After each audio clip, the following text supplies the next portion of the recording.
Sidang kasus pembunuhan terhadap Yosua sudah memasuki pekan ke-6. Namun masih ada keraguan, akankah vonis yang dijatuhkan kepada para terdakwa, khususnya Ferdy Sambo yang menjadi dalang pembunuhan bakal sesuai harapan. Jika Sambo bisa menggerakkan puluhan anggota kepolisian serta membohongi banyak orang, tak menutup kemungkinan dia juga bisa mempengaruhi persidangan hingga putusan yang akan dijatuhkan. Akankah jaksa bekerja profesional tanpa tekanan dan majelis hakim bisa memberikan putusan yang memenuhi rasa keadilan bagi keluarga korban? Inilah Satu Meja Forum, kasus Sambo. Siapa bisa main mata dalam tanda tanya?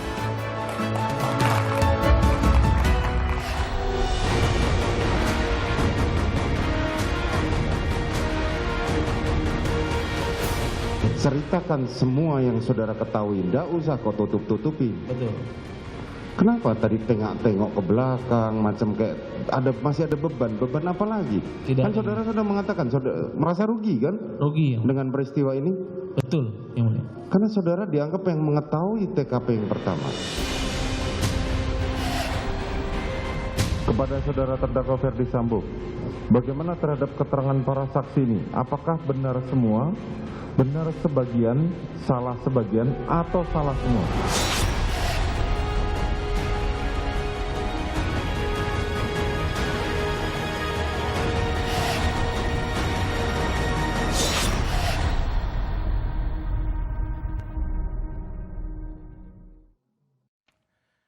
Panggung persidangan adalah panggung depan, sementara panggung belakang tak pernah bisa ditebak.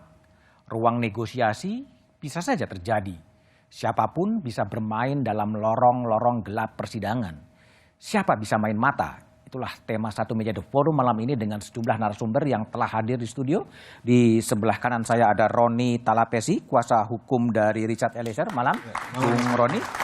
Di sebelah kiri saya ada praktisi hukum senior dan Ketua Umum Pradi, Oto Hasibuan. Malam, Bang Oto. Di ujung sebelah kiri ada juru bicara Komisi Yudisial Miko Ginting. Malam, Bang Miko. Dan kemudian melalui sambungan Zoom ada kuasa hukum keluarga Yosua Martin Simanjuntak. Malam, Bang Martin. Selamat malam, Mas Budiman dan para narasumber yang lain. Oke, sebelum mulai dulu kita coba lihat tayangan berikut ini.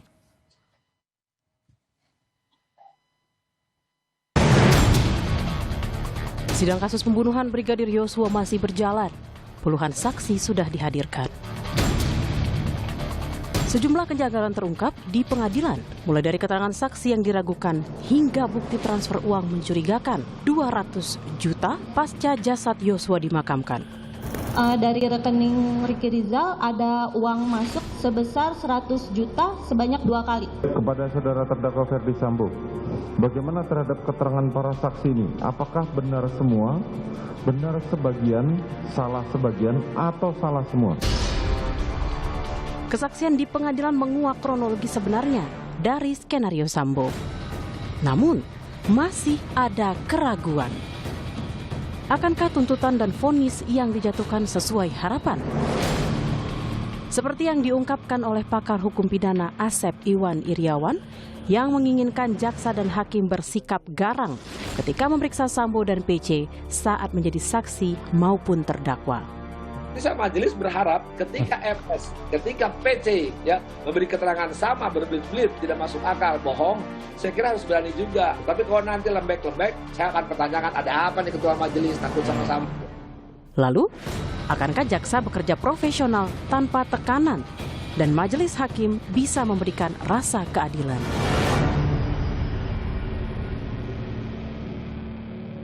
Oke, saya akan memulai diskusi ini ke Martin Lukas Simanjuntak, kuasa hukum dari keluarga Yosua. Bang Martin, saya pernah membaca pernyataan Anda yang khawatir dengan kekuatan jaringan dan uang yang dimiliki Sambo. Apakah sekarang Anda masih khawatir juga? Tentu masih khawatir, Mas Budiman. Kita tahu seberapa kaya orang ini ya. Kaya dalam tanda petik, karena kekayaannya menurut saya ini perlu diteliti ulang ya, apakah legal atau ilegal. Sebagai contoh, bagaimana orang ini bisa memberikan uang ya kepada ajudan, ya, menurut versi dari Ferdy Sambo ya, untuk 3 dapur. dan masing-masing 200 juta. Sedangkan dia punya pendapatan itu yang kita tahu ya hanya 35 juta. Jadi dari segi resources kekayaan saya yakin beliau ini memiliki uang yang cukup banyak. Nah, lalu yang kedua, kekuasaan ya.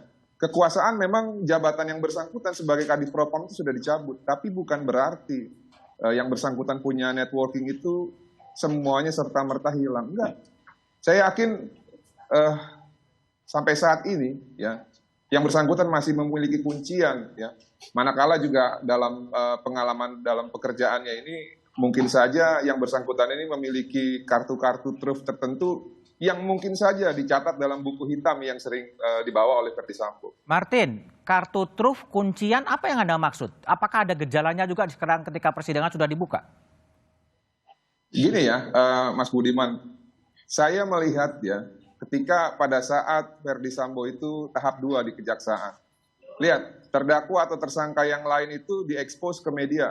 Bahkan cara melepas maskernya itu seperti mereka ini semua orang biasa. Namun ketika Verdi Sambo dan PC tidak diperlakukan sama seperti para tersangka yang lain.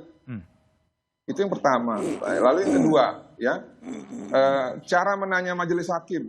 Ya, ini dengan hormat, bukan saya menuduh atau apa. Tapi ketika berbicara kepada para terdakwa ini juga pendekatannya juga berbeda ya.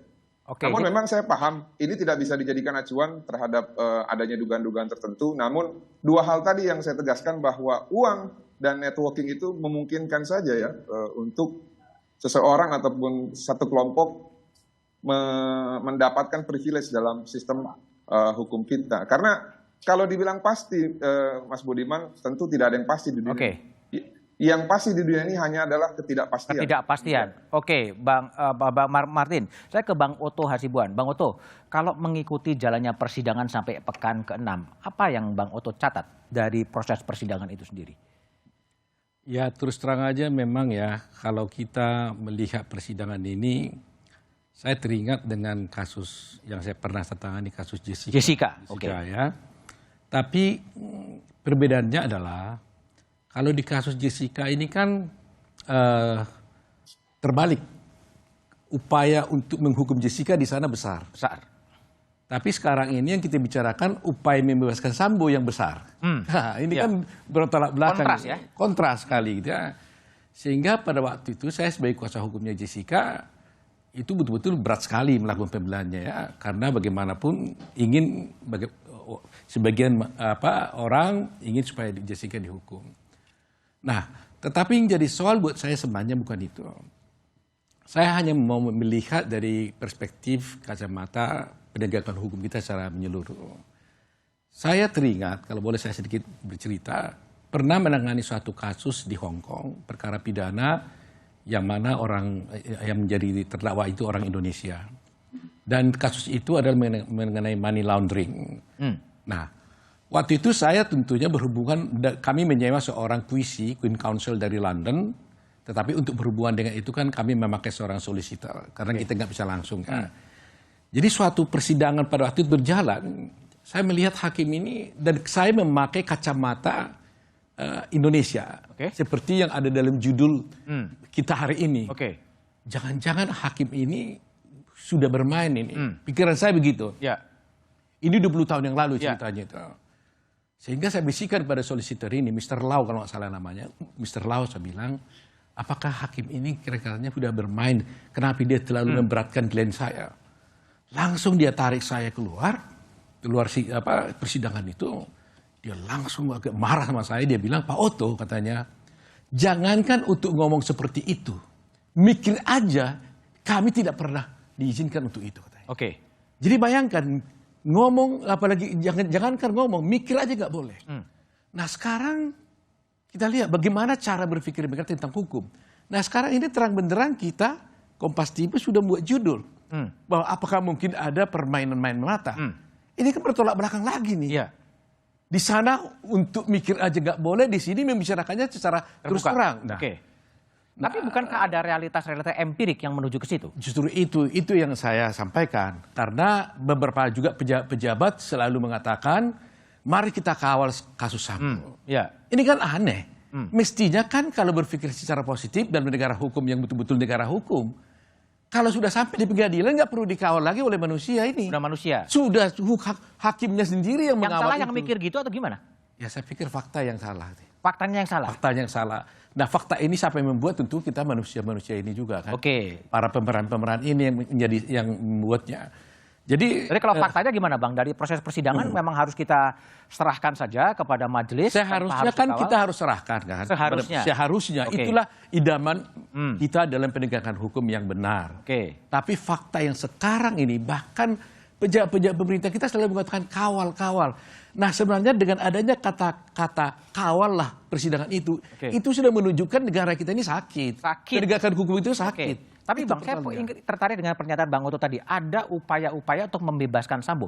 Indikasi yang tangkap oleh Bang Oto yang mana nih sebenarnya? Ya ini dari topik ini kan sudah terlihat. Dari judul ini aja sudah berlihat. Kalau ada judul mengatakan bahwa ada bermain mata, ya tentu yang bermain mata siapa? Nggak mungkin korban. Nggak mungkin pengacara korban. Pasti yang lain kan gitu. Nah dari situ saya merasakan, saya tidak bisa menuduh, tapi saya punya feeling berarti apa yang dibuat oleh Kompas di dalam judulnya ini pasti adalah merupakan tangkapan daripada produksi dari masyarakat yang ada. Tapi celahnya di mana Bang? Kalau memang katakanlah ada upaya-upaya untuk negosiasi atau dan lain sebagainya, celah yang harus betul-betul dikawal, itu di mana sebenarnya yang belum terjadi itu? Saya kira kalau udah ada upaya, nggak mungkin siapapun nggak bisa mengawal ini. Nggak bisa mengawal? Nggak mungkin. Artinya panggung belakang akan bermain terus? Ya, kalau memang begitu cara berpikir kita kan. Nah cuma persoalannya saya hanya berpikir dan mengharapkan satu titik. Ini kan kasus pembunuhan ya. Bukan kasus bisnis biasa. Ya. Ini ada hubungannya dengan darah. Masyarakat sudah mengetahuinya. Ya, bahkan dunia sudah terbuka. Oke. Kalau ini sampai lagi ada seperti itu menurut saya cukup tragis juga. Tragis ya. Oke. Tragis saya. Baik. Bung Roni. Jadi kalau tadi dari Bung Martin mewakili keluarga Yosua agak khawatir gitu. Kalau Anda ya sebagai kuasa hukum dari Richard Eliezer gimana? Iya Mas Budiman, sejak persidangan pertama ketika kami dari tim penasihat hukum tidak mengajukan eksepsi, kemudian kami mendapatkan kesempatan untuk pemeriksaan saksi lebih awal ya, sehingga persidangan ini kelihatan begitu dinamis. Karena apa? Ketika saksi diperiksa di awal untuk terdakwa Richard Eliezer, tentunya strategi dari pengacaranya FS atau PC itu akan buyar ya. Karena kita lihat apa, karena pemeriksaan saksi ini kita punya dapat kesempatan pertama, jadi ketika kita bertanya mereka tidak bisa berbohong. Banyak hal-hal baru yang terungkap lah di pemeriksaan. Artinya Anda tidak terlalu khawatir dengan proses persidangan ini? Nah, ini yang saya sampaikan Mas Budiman dari awal ya, bahwa ketika kami sudah mendapatkan kesempatan untuk pemeriksaan saksi dan menurut kami bahwa ini sudah ada titik terang untuk Baradae atau Richard Eliezer, dan kemudian dalam proses kami harus digabungkan dengan terdakwa yang lain, Kuat Maruf dan Ricky Rizal, kami menghormati karena sikap kooperatif dari Richard Eliezer. Dalam perjalanan kasus ini saya melihat bahwa sidangnya terbuka, kemudian penglihatan saya ya bahwa ketika akses untuk media bisa meliput, kemudian pengunjung bisa datang, tidak dibatasi ya. Dalam proses ini saya melihat bahwa ini on the track, masih berjalan ya, masih berjalan. Dan kemudian saya melihat bahwa pertanyaan dari jaksa dan juga kepada hakim, dari hakim ya, kepada yang terdakwa Richard Eliezer, nah terkait dengan pembuktian ya, ini sesuai dengan strategi, maksudnya yang kita harapkan. Ini masih dalam jalur yang sebenarnya lah ya, Betul. Proses persidangan itu ya. Betul. Oke, baik. Bung Miko Ginting, ini Komisi Yudisial kan yang mengawasi proses persidangan itu agar hakim juga bisa menjatuhkan vonis dan prosesnya menjadi lebih terbuka dan tidak ada penyimpangan. Tapi apa sih yang mau diawasi oleh Komisi Yudisial? Tapi jawabannya setelah jeda berikut ini.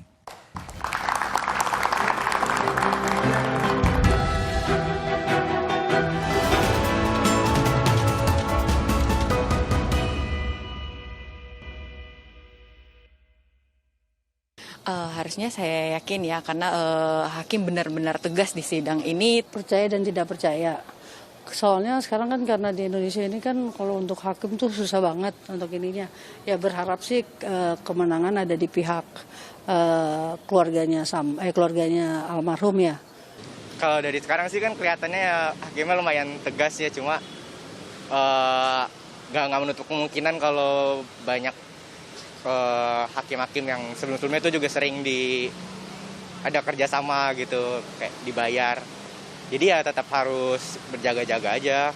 Hakimnya juga udah cukup tegas ya. Sejauh ini yang saya lihat di TV sih saya percaya ya Mbak, soalnya kelihatannya tuh hakimnya tuh tegas, udah gitu dari cara mereka menyampaikan gitu kan. Oke, Bung Miko, tadi suara-suara dari rakyat ya antara percaya, nggak percaya, tegas, tapi ya khawatir gitu. Nah, Komisi Yudisial itu apa sih yang diawasi ketika memantau persidangan? Yang diawasi apa sih sebetulnya?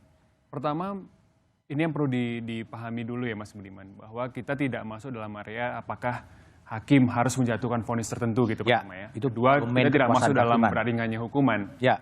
Yang kita masuk adalah dalam konteks menjaga kemandirian hakim. Oke. Nah, kemandirian hakim itulah sebagai alas untuk kemudian hakim bebas kan dalam memutus. Berdasarkan fakta-fakta, berdasarkan bahan-bahan pembuktian dan berdasarkan hukum kan. Nah, pada akhirnya memberikan keadilan terutama bagi keluarga korban gitu ya. Nah, itu yang pertama. Yang kedua, kita bisa lihat dalam beberapa indikator lah ya. Dalam beberapa indikator. Pertama kan indikator kalau menggunakan bahasa Mas Budiman, indikator depan ya. Bagaimana hakim mempunyai otoritas dalam persidangan.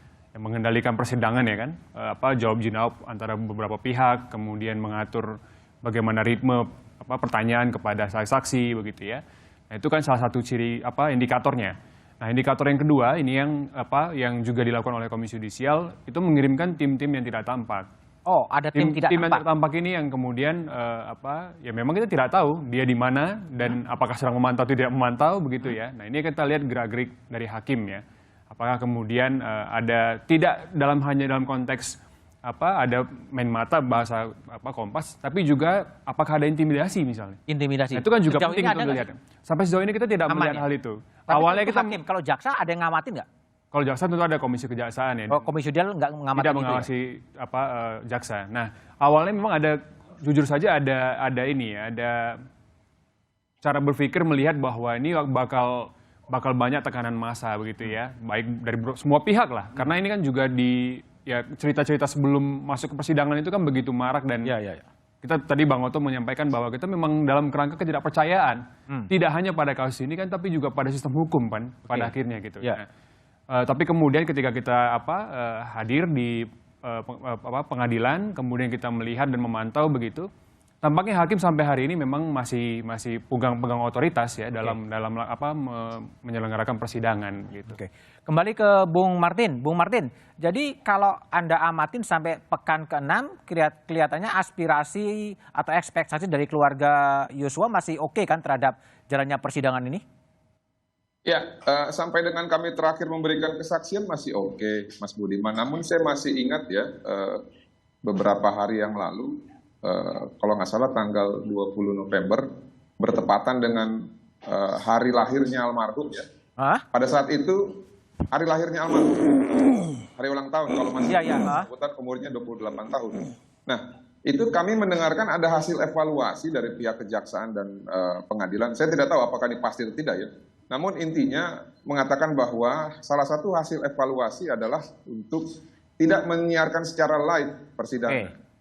Nah, menurut saya ini sudah tidak relevan ya. Karena kenapa? Kalau yang dimaksud adalah agar masing-masing saksi tidak mendengarkan ataupun melihat kesaksian yang lain di depan persidangan, tentu ini sudah tidak relevan lagi. Kenapa? Karena toh juga nanti akan ada siaran tunda, ya. Itu yang pertama. Lalu yang kedua, kalau memang ada dugaan ataupun niatan-niatan tertentu, mereka tinggal kongko-kongko di luar pasca persidangan dan briefing. Jadi menurut saya sudahlah, Presiden kita sudah memberikan instruksi buka seterang-terangnya, ya sudah, apalagi. Saya paham memang lembaga yudikatif dalam hal ini memiliki kewenangan tertentu, tapi kalau kita mengikuti persidangan sebelumnya di mana ketua umum saya waktu itu membela salah satu terdakwa, itu pun keterangan saksi itu boleh diperdengarkan. Yang Anda baca apa Bung Martin dengan evaluasi itu kalau benar? Jadi gini ya, satu sistem yang baik itu adalah transparan, Mas Budiman. Transparan. Ya. Oke. Nah, kalau tidak transparan itu cenderung ada indikasi kebohongan di situ. Kalau ada indikasi kebohongan, ada potensi besar timbulnya satu kejahatan. Nah, silakan ditafsirkan aja kejahatan apa yang saya maksud ya, tapi saya tidak berniat untuk menuduh ataupun menuju kepada orang-orang tertentu, tapi saya berbicara berdasarkan teori mengenai transparansi itu sendiri. Jadi hanya orang-orang yang gemar berbohong dan suka kejahatan lah yang tidak suka dengan transparansi. Demikian, terima kasih. Oke, Bang Oto. Jadi kalau tadi ya, kalau tesis ini kan judul Main Mata ini kan dibangun dalam sebuah rangkaian panjang ya, pada upaya-upaya untuk mengkondisikan situasi tertentu itu memang ada. Nah sekarang gimana sih mengawasi agar itu tidak terjadi meskipun peradilan kan ada panggung depannya, ada panggung belakangnya. Tadi Komisi Judisial melihat ada makhluk yang tidak kelihatan dan lain sebagainya. Gimana mengawasi ini semua? Makanya saya bilang ya, ini serba salah sebenarnya kita ini ya. Kalau melihat persidangannya, terus terang aja saya lihat ketua majelis hakim, timnya itu kan sebenarnya cukup bagus. Bagus ya? Bagus saya melihat saya. Saya tidak melihat ada keraguan kalau dari prosesnya ya? Dari prosesnya, pertanyaan-pertanyaannya, saya melihat bahkan terkesan juga dia betul-betul ingin menggali kebenaran di sana. Makanya saya katakan tadi, saya nggak berani berburuk sangka juga dalam kasus ini. Dan tidak harus juga kan? Ya, tidak harus juga berburuk sangka. Cuma karena topiknya ini adalah main mata, saya hanya mengatakan bahwa kalau itu benar ada, kita hanya berharap kepada Ketua Mahkamah Agung yang mungkin juga memberikan pengawalan kepada majelis hakimnya. Oke, tapi ini kalau realitas empiriknya ya, kekuatan Verdi Sambo kan luar biasa. Banyak polisi yang kemudian ikut dalam skenario atau perintah yang bersangkutan. Ya, upaya-upaya LPSK coba kemudian dikondisikan. Nah, ini gimana melihat latar belakangnya seperti itu? Ya, memang dari background dari awal kasus ini kan memang kita sudah melihat yang negatif gitu ya. Skenario dari Sambo dan sebagainya, LPSK dan sebagainya. Tetapi kan di tengah jalan juga Presiden Jokowi juga muncul untuk memberikan dukungan agar penegak hukum ini bagus. Sehingga kita timbul harapan kita, harapan masyarakat bahwa ini akan dibuka dengan secara baik, terang benderang. Kapolri juga sudah membukanya, bahkan menyampaikan pada persidangan. Sampai di tahap ini kan semuanya oke kan gitu, bagus kan gitu. Nah sekarang fase yang terakhir nih ya di persidangan, kita mulai curiga lagi nih, ya kan? Tentunya curiga ini macam-macam. Apa sebabnya? Apakah karena trauma dengan yang dulu? Apa memang di tengah jalan ada yang muncul gitu? Nah kalau menurut saya biasanya hakim itu tidak ada takut pada siapa kecuali pada Ketua Mahkamah Agung. Pada Ketua Mahkamah Agung. Jadi menurut saya kalau Ketua Mahkamah Agung turun tangan, dia mengawal langsung kepada majelisnya, selesai urusannya. Kalau dalam proses persidangan ada pergantian jaksa itu di tengah jalan masuk akal? Masih oke ya? Kalau pergantiannya itu memang karena orangnya sakit atau pindah tugas itu mungkin biasa. Tapi kalau tiba-tiba timnya dia keluar dari situ tanpa ada sesuatu sebab, ya itu juga boleh menjadi pertanyaan kita. Dan sebaiknya ada penjelasan juga supaya tidak ya kenapa gitu ya? Ya memang saya dengar di luaran ada mengatakan bahwa ada satu tim jaksa katanya tiba-tiba tidak lagi menjadi jaksa di dalam kasusnya PC ya kan gitu ya. Nah terus terang aja saya nggak tahu backgroundnya kenapa, apakah dia sakit, apakah dia pindah keluar kota ya. Tapi kalau memang itu keluarnya itu tidak dijelaskan pada masyarakat, mungkin ini juga menjadi pemikiran yang negatif juga dari masyarakat. Kenapa ya? Karena katanya nih ya kebetulan si jaksa ini kan agak agresif dalam membongkar kasus ini. Ya, jadi kalau tiba-tiba ada keluar, sehingga orang berpikir, wah ada apa gitu ya. Nah hal-hal begini bisa membuat kecurigaan orang akan bertambah. Gitu. Dan jangan-jangan itu pula yang menjadikan judul daripada topik kita malam ini jadi seperti itu. Kita mencoba mengawal ya, mencoba mengamati. Bung Roni, memang ada sih peristiwa yang pergantian jaksa itu memang ada kan? Kalau di berkas Baradae atau Richard Eliezer tidak ada ya. Saya tidak tahu kalau di berkas terdakwa yang lainnya ya.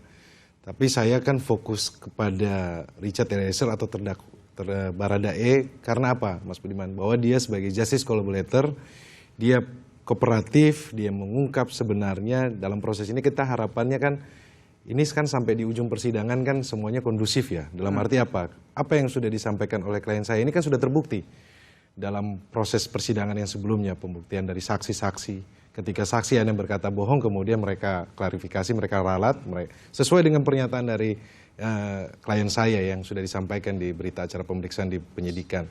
Nah, dalam proses berikutnya kan kita berharap bahwa berjalannya ini berjalan sesuai dengan rasa keadilan. Dalam kasus ini kan Baradae juga mencari keadilan.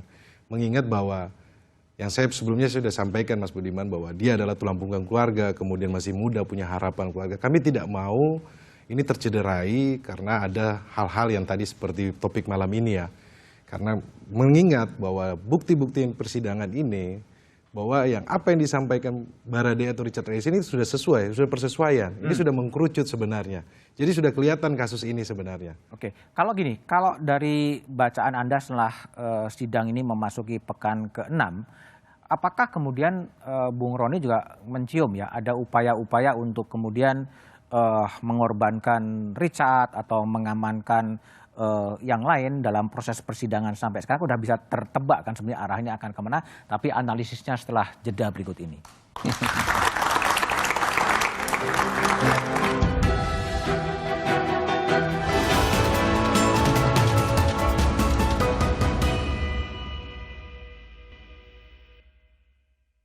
Harusnya bisa sesuai ya, karena kita lihat dari awal hakim sudah tegas ya, kita berharapnya keadilan di Indonesia ini seadil-adilnya.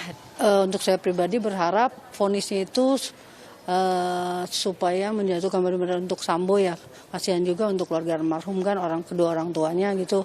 Saya berharap keadilan sih nyata, maksudnya benar-benar para hakim dan semuanya itu berpihak pada masyarakat gitu. Mungkin ya belum tahu sih ya, cuma ya kita lihat aja ke depannya.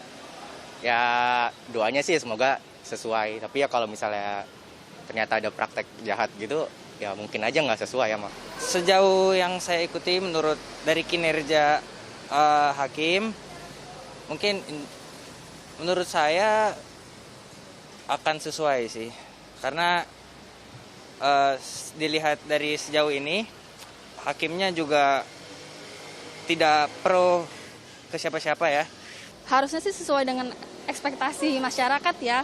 Kalau nggak seumur hidup, hukuman mati itu sih yang pantas ya. Karena mereka ini kan FS ini punya power. Udah gitu udah terbukti kalau dia nih memanipulasi kejadian yang sebenarnya. Oke, Bung Roni, memang ini bukan sistem juri ya, tapi itulah suara-suara publik ya, suara-suara publik yang terekam bahwa vonisnya memang ya harus sesuai dengan rasa keadilan publik. Kalau Anda yakin bahwa ini juga akan tetap bisa berjalan seiring dengan aspirasi, ekspektasi publik itu sendiri? Ya, selama persidangan Baradae atau Richard Eliezer, saya melihat bahwa ada titik terang ya. Kemudian kami melihat bahwa ada hal yang terkait dengan pembelaan klien saya, kesaksian, kemudian kami melihat bahwa ketika jaksa penuntut umum bertanya, kemudian hakim bertanya, kami berpikir bahwa ini sudah sesuai on the track ya. Jadi saya sampaikan seperti itu. Karena bahwa Baradae ini kan didukung, kalau dibilang banyak juga yang simpati terhadap dia ya. Dalam proses persidangan ini bisa hadir itu, dalam ruang sidang itu, kalau saya boleh bilang Mas Budiman, datang dari Aceh, dari Bali, dari Surabaya. Mereka itu datang sendiri? Datang sendiri. Bukan dimobilisasi? Bukan. Mereka datang sendiri, mereka menyampaikan mereka simpati terhadap Baradae atau Richard Eliezer, sehingga mereka memberikan dukungan. Karena apa? Karena dalam hal ini kan sudah kelihatan dalam persidangan, terungkap persidangan. Dia sebagai alat, dia hanya diperintah. Sebagai alat. Dia sebagai alat diperintah, sehingga orang simpati kepada dia. Masih muda, punya harapan, punya masa depan. Nah, itu hal-hal seperti itu yang kita lihat bahwa dalam proses persidangan ini, kami dari tim penasihat hukum melihat bahwa datangnya orang yang simpati terhadap Baradae dari seluruh Indonesia menggambarkan bahwa betapa publik dari seluruh Indonesia ini memantau atau mengawasi persidangan ini. Ini yang membuat kami optimis bahwa persidangan ini harusnya berjalan Kalau sesuai. dalam bacaan Bung Roni, ada nggak sih upaya-upaya intervensi untuk mempengaruhi persidangan sejauh ini? Kalau dari kami ya, sekali lagi bahwa Baradae sebagai justice collaborator ketika menyatakan keterangannya di persidangan persesuaian dengan saksi yang lain, kemudian saksi yang tidak sesuai terbantahkan, dipatahkan oleh kami, tidak ada intervensi. Jadi kami diberikan ruang oleh jaksa penuntut umum maupun majelis hakim ya terutama untuk kami bereksplor, menanyakan lebih dalam lagi. Itu yang tolak ukur saya, Mas. Oke, Bang Oto, tadi ada aspirasi publik ya, ini bukan sistem juri tapi juga itu aspirasi publik, ada juga survei indikator politik Indonesia yang menyimpulkan bahwa hukuman yang pantas adalah seumur hidup atau hukuman mati. Ini apa yang sedang terjadi dalam proses sistem hukum di Indonesia? Seakan-akan publik mendahului proses persidangan atau gimana Anda baca? Ya, memang harus kita jelaskan juga pada publik bahwa jangan sampai kecewa karena kita bukan sistem juri dan hakim ini tidak juga terpengaruh dan tidak harus mengikuti apa yang diminta oleh masyarakat. Karena dia memberikan putusan hakim itu berdasarkan ketuhanan yang Maha Esa. Ketuhanan ya? Ketuhanan. Jadi bukan berdasarkan pendapat publik. Bukan. Tapi dan juga bukan berdasarkan keuangan. Ya? Bukan. Demi ketuhanan yang Maha Esa kan, itu poinnya gitu. Nah, jadi kalau itu menjadi pokok bisa saja berbeda dengan keinginan publik gitu ya. Nah, oleh karena itu yang jadi soal buat kita ini sekarang sebenarnya kan kasus ini kan very simple sebenarnya. Faktanya kan sudah jelas, ada sudah mengakui, ya Sambo sudah mengakui bersalah. Tinggal kalau kita berpikir tadi yang negatif tadi, berarti kan permainannya kan hanya di dua hal. Pasal mana yang mau dipakai? Apakah memang pasal pembunuhan berencana atau memang pasal pembunuhan biasa 338 umpamanya. Itu saja persoalannya di sini. Kalau soal dihukum atau tidak, saya kira itu tidak bisa terelakkan, ya kan? Nah, kalau untuk kasus PC memang menjadi debatable. Kalau dia berhasil mengatakan bahwa sebenarnya dia tidak terlibat dalam pembunuhan dan dia justru adalah merupakan orang yang dilecehkan, maka tentunya akan menjadi soal juga. Nah, karena dilecehkan atau dilecehkannya PC sebenarnya tidak ada isu yang penting di dalam apakah dia ikut terlibat atau tidak. Bisa saja dia dilecehkan, tapi dia terlibat dalam pembunuhan, tetap dia juga ikut. Tapi kalau dia sudah bisa bebaskan dirinya bahwa dia tidak ikut di dalam pembunuhan, maka soal pelecehan tadi itu hanya merupakan motif yang bisa berkaitan dengan Sambo. Oke. Kalau Bang Oto sebagai pengacara profesional, celah-celah hukum seperti apa sih yang bisa meringankan hukuman bagi Sambo maupun bagi PC? Kalau untuk meringankan untuk Sambo menurut saya yang mungkin dia bisa fight di sini adalah ya persoalan apakah betul-betul ada perencanaan itu. Perencanaan ya? Dimensi perencanaan. Ya. Okay. Nah itu mungkin akan persoalan yang akan serius ya. Apakah mungkin dia bilang bahwa perbuatan itu direncanakan dari Malang atau mungkin perencanaan itu bisa terjadi pada saat di Jakarta. Oke. Cuma menjadi soal sekarang begini, kan selalu motif dipersoalkan adalah pelecehan. Lantas kalau bukan pelecehan, lantas apa dong? Apa? Itu menjadi soal. Kan? Oke. Jadi kalau di sini jaksa juga harus membuktikan ini juga. Motif juga ya? Kalau bicara motif kan, karena tentang teori tentang apakah motif harus dibuktikan, sampai sekarang kita tetap masih menganut prinsip itu kan. Walaupun ada yang mengatakan tidak perlu motif itu dibuktikan, tapi itu hanya sebagai alasan saja. Tapi kalau memang harus dibuktikan, jaksa harus buktikan. Nah kalau bukan pelecehan apa dong? Masa Sambo membunuh tidak ada motif? Oke, baik. Kita tanya ke Bung Martin lah. Bung Martin, sampai pekan ke-6 dan kuasa hukum Yosua dan keluarganya memang memantau ketat, motif ini sudah cukup terang atau seperti apa sih? Ya, saya setuju dengan ini ya Pak Oto Hasibuan bahwa motif itu dalam pembunuhan berencana sangatlah penting. Kalau kita analogikan dalam satu ujian ya, kalau kita mau masuk satu universitas, misal contohnya ya, kalau mau masuk universitas yang grade-nya A itu nilainya harus 100 gitu ya. Tapi kalau mau yang grade B itu nilainya cukup 80. Nah sama dalam unsur pembuktian pembunuhan berencana, kalau tidak ada motifnya ya, itu nilainya B nanti, Mas Budiman. Oleh karena itu, saya pikir ini sudah jelas ya. Ini kan kalau dalam surat dakwaan hanya klaim sepihak yang belum tentu bisa dipastikan kebenaran. Dan hanya bersandarkan kepada satu keterangan dari yang mengaku korban. Walaupun dalam konteks kasus ini, dia tidak bisa mengasosiasikan dirinya sebagai korban karena dia terdakwa. Ya, kecuali kalau PC melaporkan dan berkasnya naik P21, itulah baru dia menjadi korban. Dalam hal ini dia menjadi terdakwa sehingga dia memiliki hak ingkar. Jadi mau dia bohong sesuka hati pun itu tidak masalah. Oleh karena itu kita butuh ketegasan dari jaksa penuntut umum, khususnya ya jaksa yang katanya informasinya dikeluarkan. Ya, saya pikir ya, kalau memang benar dia dikeluarkan ya, ibu ini harus dimasukkan kembali karena keluarga ini sangat mengapresiasi bagaimana cara berperkara ataupun seni berperkara dari jaksa tersebut. Karena jaksa tersebut sangat berempati dan mewakili apa isi hati dari keluarga korban pada saat memeriksa memeriksa saksi dan juga menjalani persidangan. Saya yakin dan saya memberikan dorongan kepada jaksa untuk berani ya nanti pada saat menuntut itu menentukan motifnya dengan motif yang sebenar-benarnya, yaitu tanpa ada pelecehan seksual, yaitu yang ada hanya disinformasi dari orang-orang ataupun terdakwa sehingga membuat ya orang-orang tertentu marah dan terjadilah perencanaan dalam kasus meninggalnya almarhum Brigadir Joshua. Demikian Mas Budiman. Tapi kalau seandainya kemudian tuntutan atau vonis tidak sesuai dengan ekspektasi dari publik termasuk dari keluarga Joshua, seperti apa Bung Martin? Saya tambahkan sedikit gini ya, tadi Bapak Otto Hasibuan mengatakan bahwa memang majelis hakim ataupun ketua majelis hakim itu tidak disandarkan terhadap pendapat masyarakat. Ya. Namun pengalaman kami terakhir ya bersidang di Ciamis dan putus di bulan April kemarin, salah satu pertimbangan majelis hakim itu adalah social justice. Jadi saya pikir tidak mutlak itu tidak bisa dipertimbangkan. Namun memang itu sebenarnya memang kan kalau kita melihat atas apa yang sudah dilakukan dan apa yang kelihatan ya terhadap para terdakwa ini, memang selain mencoreng nama institusi, membuat reputasi dari institusi juga jadi bobrok, dan juga membuat gerah publik dan membuat marah publik.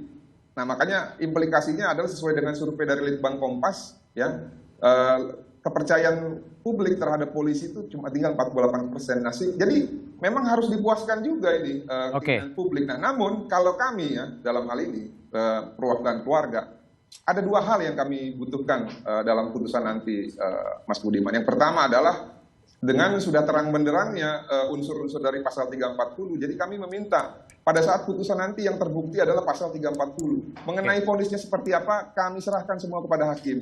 Lalu yang kedua, dipulihkan harkat martabat dari anak klien kami. Ya, karena ya Mas Budiman ini akhirnya karena ulah-ulah orang-orang ini ya, mengaku ada kekerasan seksual, menuduh kekerasan seksual, dan sekarang juga menyerang mengenai kepribadian ganda. Ini benar-benar menghancurkan harkat martabat dari korban maupun keluarga. Nah, saya ada sedikit tambahan. Ini pendapat pribadi saya ya.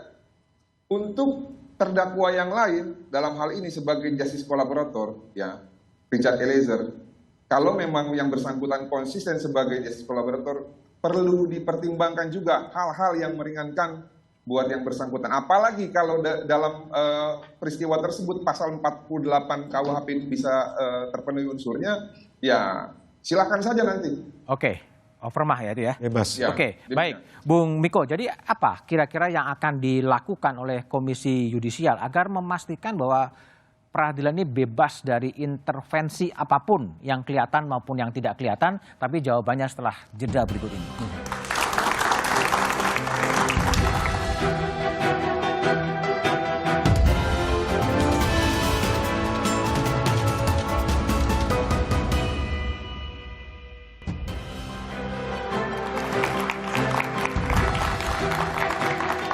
Kembali ke Bung Miko Ginting. Bung Miko, jadi KY ini mengawasi proses persidangan.